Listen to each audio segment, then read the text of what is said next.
Bom dia, amadas do Senhor. Mais uma leitura de Provérbios. Hoje é o Provérbio 21. Bom dia, o meu nome é Nilza. Vamos começar pelo começo, né?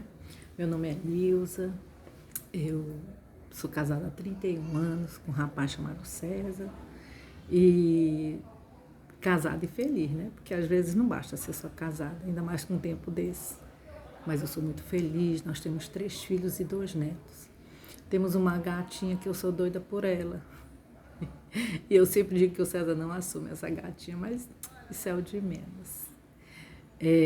Hoje eu vou fazer a leitura de Provérbios 21 e eu continuo agradecendo a pastora Bia e a todas as meninas, né, que me antecedem. Pastora Bia, Gisele, Márcia, Ciana, Manu, Gabi, aprendo tanto com vocês. Como Deus é bom, como Deus tem sido misericordioso na minha vida, na vida da minha família. Como eu acordo agradecendo a Deus, porque Ele não deixa faltar nada, sabe? É tudo dele, para Ele, por Ele. Então eu já amanheço com o coração muito grato. E eu lendo Provérbios 21, aí é que eu fico, né? Porque é uma lição, minha gente. Vou começar aqui. O coração do rei é como um rio controlado pelo Senhor. Ele dirige para onde quer. Todos os caminhos do homem lhe parecem justos, mas o Senhor pesa o coração. Fazer o que é justo e certo é mais aceitável ao Senhor do que oferecer sacrifícios. A vida de pecado dos ímpios se vê no olhar orgulhoso e no coração arrogante. Os planos bem elaborados levam à fartura, mas o apressado sempre acaba na miséria. A fortuna obtida com língua mentirosa é ilusão fugídia e armadilha mortal.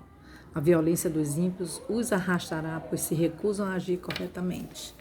O caminho do culpado é tortuoso, mas a conduta do inocente é reta.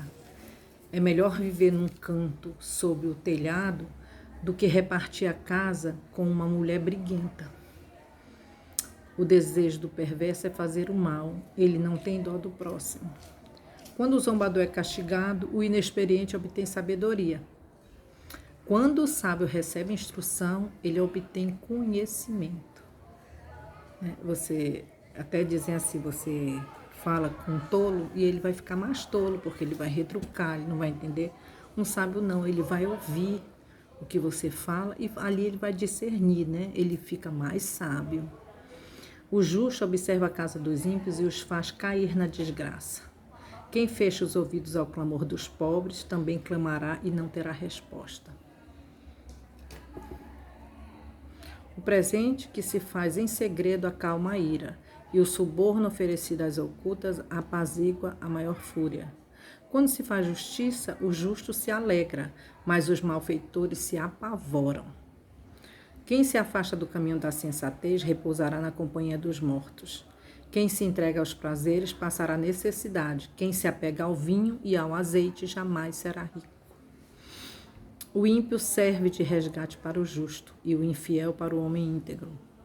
Melhor é viver no deserto do que com uma mulher briguenta e amargurada. Provérbio 21 faz 2 alusões a isso, né? Que é melhor viver longe dessa mulher irada, dessa mulher briguenta. Não é fácil não. Me perdi, onde é que eu estava? Agora o 20, eu estava no 19, agora o 20. Na casa do sábio, a comida e azeite armazenado, mas o tolo devora tudo que pode. Quem segue a justiça e a lealdade encontra vida, justiça e honra. Sábio conquista a cidade dos valentes e derruba a fortaleza em que eles confiam. Quem é cuidadoso no que fala evita muito sofrimento. O vaidoso e arrogante chama-se zombador. Ele age com extremo orgulho. O preguiçoso morre de tanto desejar, de nunca pôr as mãos no trabalho, e por isso que ele não tem nada. O dia inteiro ele deseja mais e mais, enquanto o justo reparte sem cessar. O sacrifício dos ímpios já é por si detestável, quanto mais quando é oferecido com mais intenções. A testemunha falsa perecerá, mas o testemunho do homem bem informado permanecerá. O ímpio mostra o rosto O ímpio mostra no rosto a sua arrogância, mas o justo mantém em ordem o seu caminho. Não há sabedoria alguma, nem discernimento algum, nem plano algum que possa opor-se ao Senhor. Ele é o dono de tudo. Ele é o dono do ouro, da prata. Ele diz sim, ele diz não. Nunca talvez, nunca é morno, é sim ou não. Prepara seu cavalo para o dia da batalha, mas o Senhor é que dá a vitória, porque nós dependemos dele, porque é tudo dele, por ele, para ele, são todas as coisas. Nós concluímos o capítulo 21, né? Estamos chegando no final, né, do livro de Provérbios, né? Mas aqui eu quero aqui colocar que eu acredito assim que tem várias formas da gente aprender as coisas. Uma delas é descrita nesse versículo. Nós podemos aprender vendo os erros dos outros. Eu acho muito interessante isso. Falando por mim mesmo, eu sempre descobri. Eu descobri como é que se porta, como é que você não é repreendido vendo os outros sendo repreendidos, né? Você vê como é que a pessoa está se portando, você até assim, quando você vai para um lugar que você não sabe. A primeira vez que eu fui para um restaurante cheio de talheres, eu não sabia, né? Eu não sabia nada. Mas o que eu fiz? Eu entrei calada, observei o que estavam fazendo e fiz. E acho que eu fiz correto, porque eu nunca fui chamada a atenção. Eu sempre me esforcei muito com relação a aprender. Eu conheço um pastor que diz assim, que a oração dele era assim: Senhor, não precisa bater, basta dizer que eu faço. Então, é muito válido isso. É sobre isso que fala, né? Aprender com os outros. E às vezes também a gente aprende com os vários personagens da Bíblia, né? O personagem bíblico que faz alguma coisa errada, a gente já sabe, então não vamos fazer, né? É um aprendizado para a vida. Mas eu não sei em quem você pensou, mas nós podemos ter pensado em Jonas. Ele fugiu ao chamado de Deus, né? E podemos aprender que nós temos que ser fiéis a Deus e obedecer em todo o tempo. A reflexão que devemos tirar para nós em quais momentos eu tenho sido obediente, o que eu preciso mudar na minha vida, o que eu preciso mudar para ser obediente a Deus. Aí no Provérbios 21, 13 diz assim: o que tapa o seu ouvido ao clamor do pobre, ele mesmo também clamará e não será ouvido. Esse provérbio é extremamente pesado e duro de ouvir, mas porém ele é verdadeiro. Salomão está aqui nos ensinando que não devemos ignorar que existem pessoas em condição tão desfavorável e nós precisamos ajudá-las, sempre.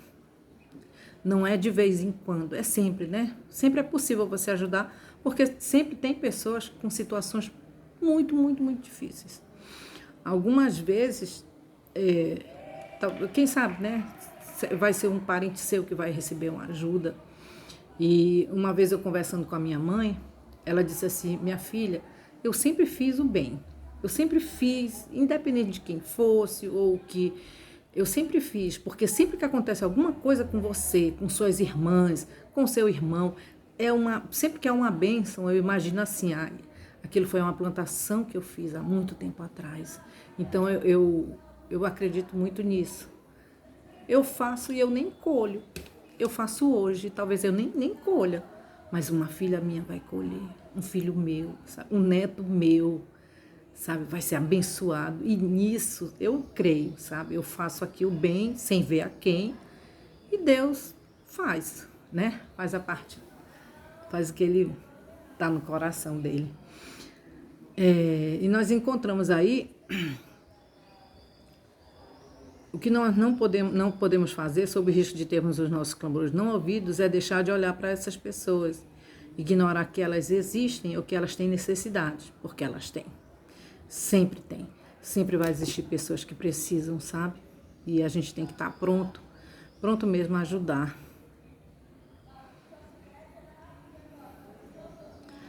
Aqui no Provérbios 21, 9 diz assim, que é melhor morar num canto de telhado do que ter como companheira em uma casa grande uma mulher briguenta. Mas também no 19, 21, 19 diz que é melhor morar numa terra deserta do que com uma mulher rixosa e irritadiça. Aí eu fiquei pensando que Salomão ele teve muitas mulheres, ele teve muitas esposas. Então, se tem alguém que pode falar sobre isso, certamente é o rei Salomão. E quando ele fala isso, né, me chama a atenção nesse texto, né, que hoje os homens interpretam olhando apenas a falha das suas esposas, quando na verdade existe muito homem briguento, muito homem rixoso. Mas vamos nos ater, sabe, a aplicar, né, o que a Bíblia nos ensina, né? E o que a Bíblia nos ensina é para a nossa vida e não para a vida dos outros, né?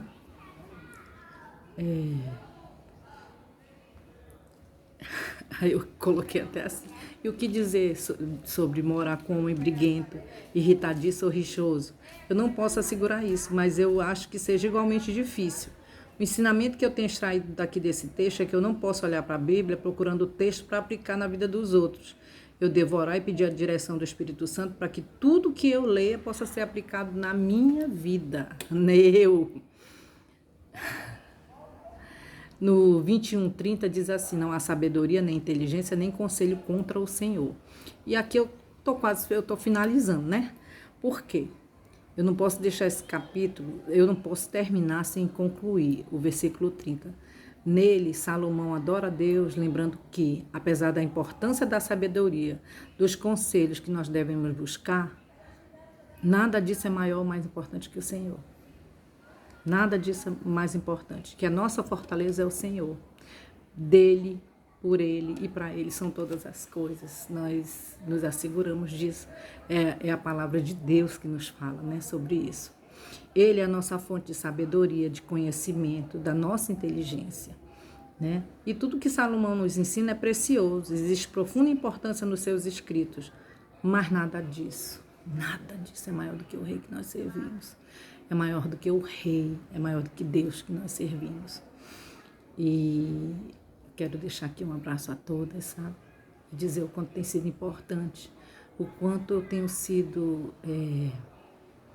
instigada, sabe? Levada mesmo a ler, a me aprofundar, a entender mais a palavra de Deus. Interessante que eu já, crente velho, né? De muitos anos, já li muitas vezes.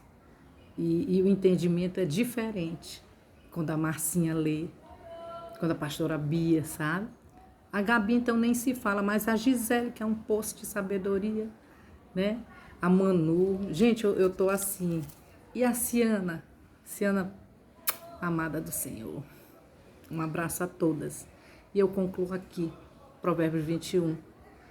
Que Deus abençoe, que dê uma semana de vitória a cada um. Em nome de Jesus.